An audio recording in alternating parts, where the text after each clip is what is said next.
General insurance corporation of India के CMD Ramaswamy Narayanan sir screen पे नजर आएंगे। Ramaswamy sir, good afternoon. एक बार फिर से आपको thank you so much CNBC Awaaz के लिए वक्त निकालने के लिए sir. Good afternoon Ashish ji. Sir अच्छा, मैं आपके आने से पहले ना रीसेंट प्रेजेंटेशन देख रहा था आप ही लोग की जीआईसी की, जो कह रहा था ग्लोबल रीइंश्योरेंस मार्केट 9% के सीएजीआर 9.1% के सीएजीआर से एक्सपैंड कर रहा है। अच्छा, इसमें इंडिया का रीइंश्योरेंस मार्केट का साइज कैसा है, किस दर से बढ़ रहा है? क्योंकि आप प्रीडोमिनेंट प्लेयर हैं इंडिया के इस रीइंश्योरेंस बाजार में जी। आप लोग का इस समय करंट मार्केट शेयर कितना है सर? सो करंटली इंडिया में हमारा मार्केट शेयर 50% है। जो बिजनेस यहाँ पे लिखी जाती है और रिटेन कर दीजिए, उसमें हमारा 50% है। जो बाकी जो फॉरेन रीइंश्योरेंस है उनका 50% है। तो इंडिया में हमारा काफी अच्छा शेयर है। और आप जो पूछ रहे थे कि इंडियन मार्केट, तो इंडियन मार्केट अच्छा खासा ग्रो कर रही है। आप देखोगे तो मार्केट, द इंश्योरेंस मार्केट कुछ ईयर ऑन ईयर 10-12% ग्रो कर रही है। और पिछले 4-5 साल से हम ये देख रहे हैं और आगे चल के भी ये ग्रोथ होने का आशा है, क्योंकि रेगुलेटर और गवर्नमेंट दोनों काफी इस एरिया में पुश कर रहे हैं कि पेनिट्रेशन ऊपर जाएं। हर एक इंडियन के पास कुछ ना कुछ एक इंश्योरेंस पॉलिसी हो। तो आपने सुना ही होगा कि रेगुलेटर का एक मोटो है कि इंश्योरेंस फॉर ऑल बाय 2047। तो 2047 तक जब हमारा 100 साल का ये होगा इंडिपेंडेंस के बाद, तब तक हर एक इंडिविजुअल के पास कहीं ना कहीं एक इंश्योरेंस पॉलिसी तो होना ही चाहिए। तो यहाँ पे ग्रोथ तो दिख ही रहा है इस मार्केट में, इंश्योरेंस लेवल पे और री इंश्योरेंस लेवल पे। ह्यूजली अंडर पेनिट्रेटेड, तो बहुत स्कोप है। जितना बढ़िया स्कोप उतना अच्छा री इंश्योरेंस के लिए भी फायदा। पर रामास्वामी सर, पिछले कुछ साल आप लोग के बड़े चैलेंजिंग रहे होंगे। पहले वो पैंडेमिक के बाद अगर ग्लोबली भी देखूं तो ये वॉर जोन और कूल ऑफ ही नहीं हो रहा मामला। एस्केलेशन अक्रॉस द ग्लोब बढ़ता जा रहा है, इन्फ्लेशनरी प्रेशर्स हिट कर रहे हैं। एनवायरमेंट ऑफ लेट कितना चैलेंजिंग हो गया है, अंडरराइटिंग कितनी चैलेंजिंग हो गई है? जी, अगर आप देखोगे एक्चुअली कई चीज आ गए हैं। प्री 2020 अगर आप देखोगे तो बहुत सारे कैटास्ट्रोफिक इवेंट्स हुए राउंड द वर्ल्ड, और उसमें काफी लॉसेस हुए। और आप सभी रीइंश्योरर्स को देखोगे तो सभी ने शायद उस दौरान लॉसेस किए हुए हैं।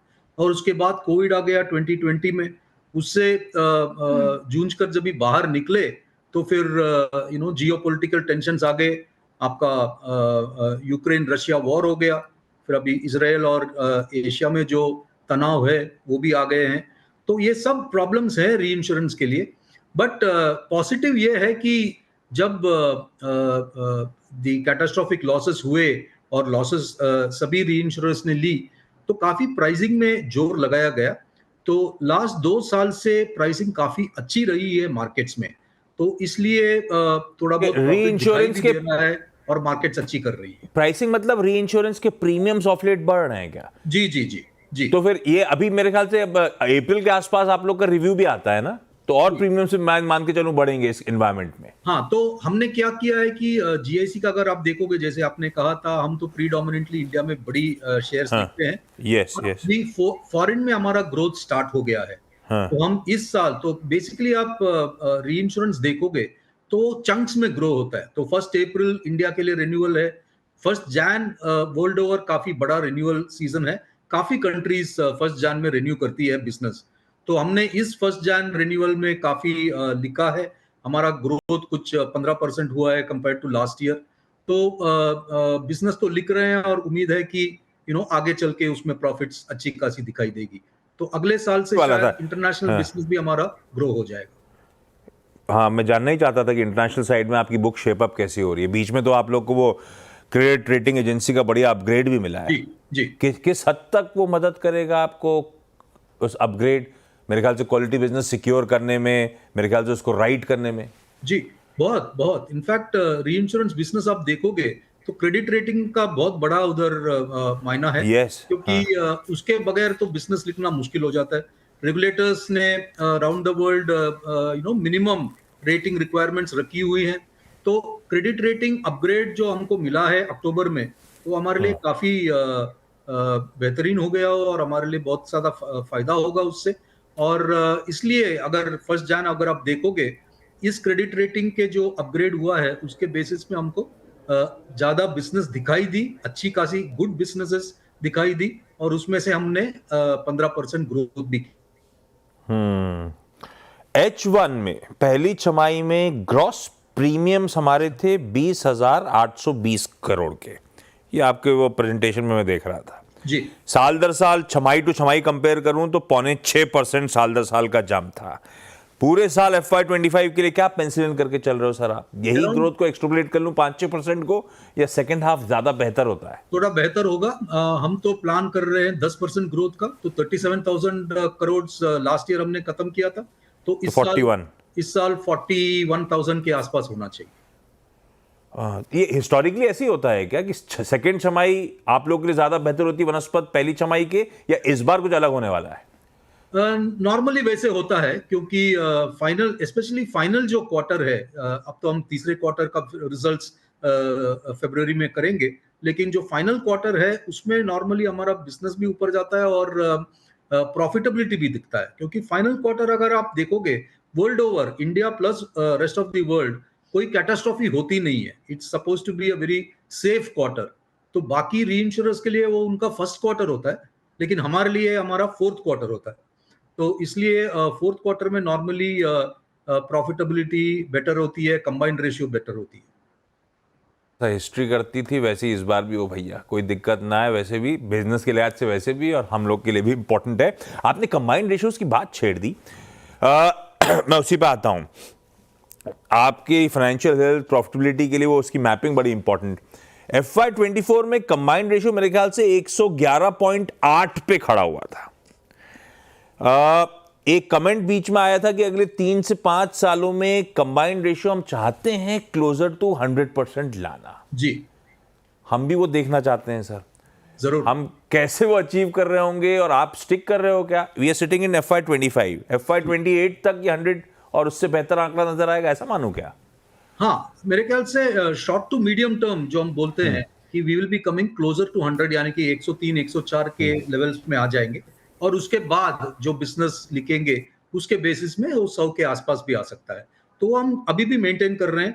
हमें लगता है कि ये साल हम 110 से नीचे आ जाएंगे, क्योंकि 111.8 में थे लास्ट ईयर, तो इस बार 110 के आसपास जरूर आना चाहिए। तो ईयर ऑन ईयर हम इम्प्रूव करना चाहते हैं हमारे कंबाइंड रेशियोज को, और उसके लिए जो क्वालिटी बिजनेस लिखना है वो हम लिख ही रहे हैं। काफी अंडरराइटिंग हमारा अच्छा हो गया है अभी, और अभी क्रेडिट रेटिंग भी हो गया है, तो अच्छा खासा इंटरनेशनल गुड बिजनेस भी देखने को मिलता है। 10% ग्रॉस प्रीमियम्स में जंप, क्या ये फिर हमने साल की 15% रेवेन्यू गाइडेंस की बात करी थी, इसको मैप करूं तो ये अचीवेबल है FY25 में 15% की revenue growth guidance sir? Are you sticking to that? आगे चल के शॉर्ट टू मीडियम टर्म में अगेन आई थिंक 10 से 12% ग्रोथ हम एंटिसिपेट कर रहे हैं, क्योंकि मार्केट, इंडियन मार्केट भी 10 to 12% ग्रो हो रही है, तो उसको इमेज करते हुए हमारा ग्रोथ भी वैसे ही होगा। और अब इंटरनेशनल बिजनेस भी ग्रो हो रही है, तो overall 10 to 12% in the short to mid term definitely growth होगा।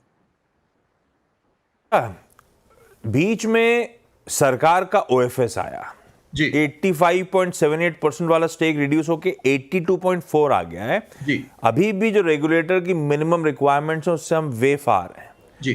कुछ सरकार से बातचीत चल रही है क्या इस स्टेक को फर्दर रिड्यूस करने की उनकी तरफ से? हालांकि ये गवर्नमेंट का कॉल है, प्रमोटर का कॉल है, लेकिन आप लोग इन दोनों हो गए शायद जी। इस साल तैयारी हो रही है कि कैलेंडर ईयर में? नहीं, फिलहाल तो कुछ उन्होंने बताया नहीं है।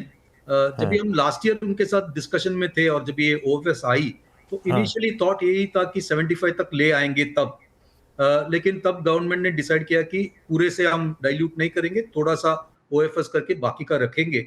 और शायद उनका फायदा भी हो रहा है, क्योंकि 395 में उन्होंने प्राइस तभी डिस्कवर किया था।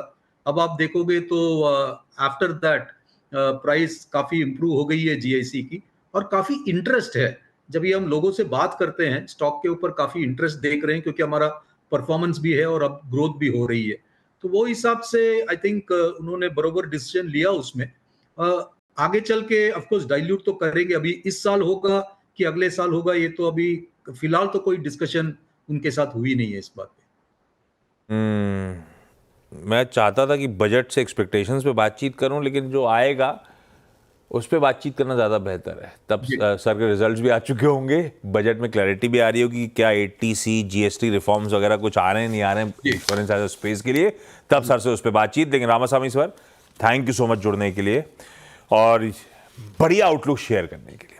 सर कॉन्फिडेंट हैं आने वाले समय में हालात और बेहतर होंगे, अंडरराइटिंग लॉसेस रिड्यूस हो रहे होंगे, कंबाइंड रेशियो 100 के आसपास पहुंचता हुआ नजर आएगा जो कंपनी ने गाइड कर रखा था। और अब जो समय है इसमें शायद ग्रॉस प्रीमियम्स में एक अच्छा खासा एडिशन देखने को मिले। कमेंट्री अच्छी लग रही है बाजार को, स्टॉक चढ़ गया है 2.5% मजबूत। ब्रेक के उस पार